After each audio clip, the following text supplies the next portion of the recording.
महाकुंभ जब शुरू हुआ था तब से लेकर के अब तक आप देखिए कि क्या व्यवस्था है। योगी सरकार ने अगर उचित व्यवस्था वहां पर की होती तो जिस तरीके की भीड़ है वो आती नहीं। योगी जी कह रहे हैं कि करोड़ों के श्रद्धालु वहां रोज स्नान कर रहे हैं, पर वो स्नान करने किस हालातों में आ रहे हैं, मीलों दूर पैदल चलकर लोग घूम कर आ रहे हैं। आप ये देखिए ट्रेनों में क्या व्यवस्था है, लोग ट्रेनों के डब्बे तोड़ रहे हैं, लोग अब लाठी डंडे लेकर के ट्रेनों की खिड़कियां तोड़ रहे हैं, उसके अंदर घुस रहे हैं, भीड़ है इतनी ज्यादा।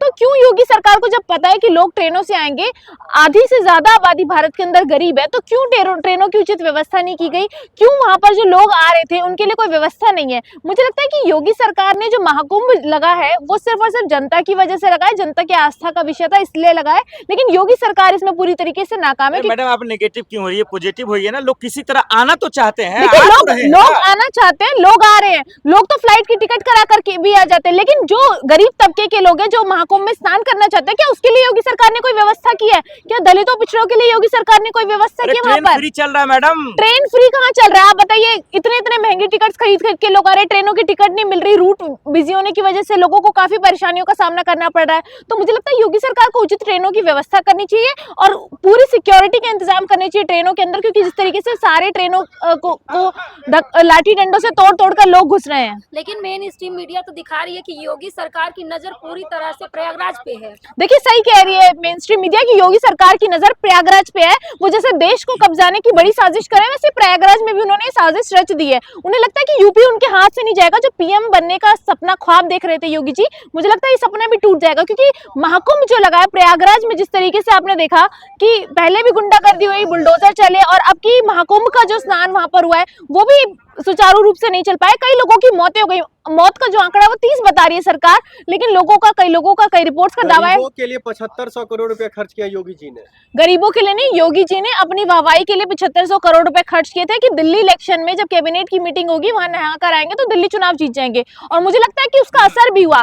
तो योगी जी धर्म को जो दिखाते हैं, मुझे लगता है जब महाकुंभ लगा था सबको स्नान करने जाना चाहिए था, लेकिन व्यवस्था तो रखी। अब अगर व्यवस्था अच्छी होती तो आज वो 30 लोगों की जान नहीं जाती, 30 परिवार का चिराग नहीं बुझता, वो 30 परिवार के लोग आज बिलक बिलक कर रो नहीं रहे होते। बेशक देश में खुशी होगी महाकुंभ लगा है, लेकिन वो 30 परिवार, उनका क्या होगा? उनकी तो कोई गलती भी नहीं थी। अरे योगी की मोहब्बत है मैडम, ये योगी जी की क्या मोहब्बत है? योगी जी ने तो मोहब्बत के नाम पर देश में बटोगे तो कटोगे का नारा लगा दिया है। अब आप देखिए कि देश में कैसे दो धर्म के लोग आपस में लड़ रहे हैं, लेकिन योगी जी अपनी सत्ता की कुर्सी पर काबिज हैं आज भी। और ये देखिए महाकुंभ के अंदर जो मोनालिसा बेटी आई थी उसके साथ भी क्या हुआ, IITN बाबा आए थे। अगर आप ये देखिए कि कोई व्यक्ति मुसलमान धर्म छोड़, आपने कसम खा लिया है कि अच्छाई नहीं देखना, महाकुंभ अच्छा है, महाकुंभ पवित्र स्नान है, लेकिन उस महाकुंभ में व्यवस्था बिल्कुल कुव्यवस्था है और मुझे लगता है कि सुचारू रूप से नहीं चल रही। वहां पर लोगों को काफी परेशानियों का सामना करना पड़ रहा है।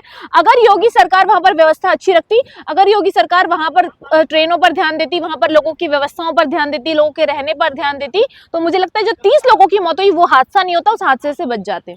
नहीं, लेकिन आज देखिए इतना होने के बावजूद भी लोग आ रहे हैं, ये कितनी खुशी की बात है। देखिए लोगों के मन में धर्म के प्रति आस्था है इसलिए लोग आ रहे हैं, लेकिन इसलिए नहीं आ रहे सब। आज देखिए पहले लोग आते थे, भरोसा भी तो है, योगी जी पर भरोसा नहीं है। योगी जी के रोने से क्या होता है? ये लोग तो ड्रामा करते हैं कैमरे के आगे। ये रोते तब जब मणिपुर की बेटी के साथ गलत हुआ था तब रो लेते, तो ब्रिजभूषण शरण सिंह ने जिस तरीके का करा था तब रो लेते। इनको रोना नहीं है, ये सिर्फ ड्रामा है योगी जी का। और मुझे लगता है कि योगी सरकार जो है वो पूरी तरीके से फेल हुई है, जनता को कोई भरोसा नहीं है। बताइए राहुल जी कब जाएंगे वहां? देखिए राहुल जी को जब जाना होगा राहुल जी तब जाएंगे। ये बार बार सवाल पूछना राहुल जी कब जाएंगे, प्रियंका जी कब जाएंगी, पहले भी कुंभ मेले में गई हैं, अब भी जाएंगे जब उनका मन करेगा। अभी कुंभ का मेला लगा हुआ है ना, अभी खत्म तो नहीं हुआ। राहुल जी जाएंगे, मोदी जी चले गए, योगी जी चले गए, लेकिन आप लोग के सिपाही कहां हैं? देखिए जो सत्ताधारी पार्टी है उनका हमेशा से ये रहा है कि हम चले गए, हम ये राम मंदिर की प्राण प्रतिष्ठा में चले गए, राहुल जी कब आएंगे? तो बार बार एक बार आप कहीं चले जाते हो धर्म की जगह पर, उसके बाद आप एक्सपेक्ट करते हो। सवाल उठ रहा है कि हिंदू विरोधी तो नहीं है कहीं? राहुल गांधी हिंदू विरोधी है? आप ये सोचिए जिसका पूरा परिवार देश के लिए काम करता हो, भारत देश के लिए काम करता हो, सनातन धर्म के लिए काम करता हो, वो हिंदू विरोधी कैसे हो सकता है? शंकराचार्य ने अल्टीमेटम दे दिया मैडम राहुल गांधी को। शंकराचार्य जी बड़े हैं, उन पर कोई टिप्पणी नहीं करूंगी, लेकिन मुझे लगता है कि हर व्यक्ति का हर स्टेटमेंट सही नहीं होता।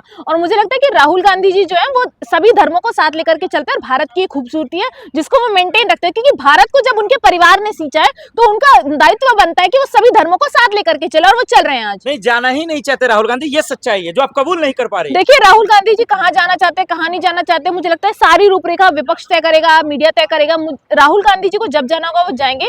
राहुल गांधी जी अगर प्राण प्रतिष्ठा में चले जाते तब भी एक मुद्दा बन जाता कि मोदी जी ने बुलाया तो राहुल गांधी जी। तो मुद्दा बनाने के लिए बीजेपी मुद्दे ढूंढती है कि कैसे धर्म की राजनीति की जाए, राहुल गांधी को इसमें लपेटा जाए, लेकिन राहुल गांधी जी धर्म की राजनीति पर आप भरोसा क्या नहीं चाहते हैं, करते। मीडिया सवाल ना पूछे? जी आप क्या चाहते हैं, मीडिया सवाल ना पूछे? देखिए मीडिया सवाल पूछे, क्या मीडिया लेकिन विपक्षी लेकिन वाहवाही मीडिया करे? लेकिन मीडिया जाके नरेंद्र मोदी जी से पूछे कि आपने चश्मा पहनकर लोकसभा में ध्यान कैसे लगा लिया था। मोदी जी से पूछिए कि वो जब कुंभ में स्नान करने गए थे तो जैकेट पहन के स्नान कैसे कर लिया था, कि आपको पता नहीं कि स्नान कैसे होता है। तो मोदी जी फेक ड्रामा करते हैं, फेक राजनीति करते हैं धर्म के नाम पर।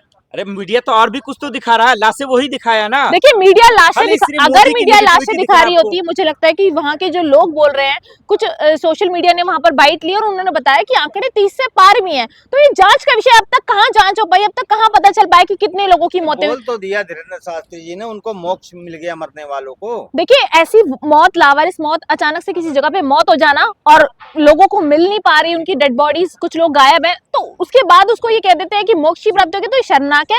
मोक्ष की प्राप्ति चाहिए थी तो आपको मोक्ष की प्राप्ति धीरेन्द्र शास्त्री जी को जाके वहां लेनी चाहिए।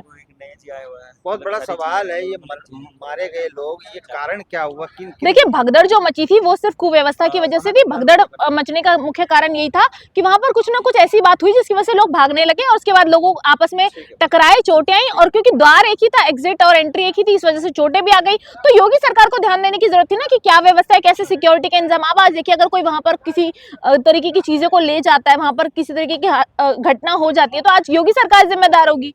नहीं, पीपा पुल 30 से 35 बनाए गए तो ये बंद क्यों किए गए? देखिए ये बंद किए गए। पहली बात तो यहाँ पर वीआईपी दर्शन का बहुत ज्यादा चाल चला ना, यहाँ वीआईपी लोग आ रहे हैं, उनको दर्शन कराया जाएगा। मोदी जी की, योगी जी की, अमित शाह जी की, जितने मंत्री आएंगे सबको वीआईपी दर्शन कराया जाएगा। लेकिन आम आदमी के लिए सारे रास्ते बंद है कि घूम कर आइए, कम से कम घूम कर, कुछ लोग कम तो आएंगे, कुछ लोग चल ना पाए। तो आप महाकुंभ में व्यवस्था करते ऐसी कि आम आदमी आराम से कम पैसों में आता, स्नान करता और जाता। महाकुंभ से दिक्कत है या मोदी जी, योगी जी? देखिए महाकुंभ से किसको दिक्कत है? बार बार महाकुंभ से दिक्कत है, महाकुंभ से किसको दिक्कत है? किसी को दिक्कत नहीं है। योगी पे आप लोग देखिए सवाल पूछेंगे ना, अगर वो राजनीति में धर्म को लेकर के आते हैं तो उनसे उस धर्म पर भी हम सवाल पूछेंगे, उनको काउंटर करेंगे।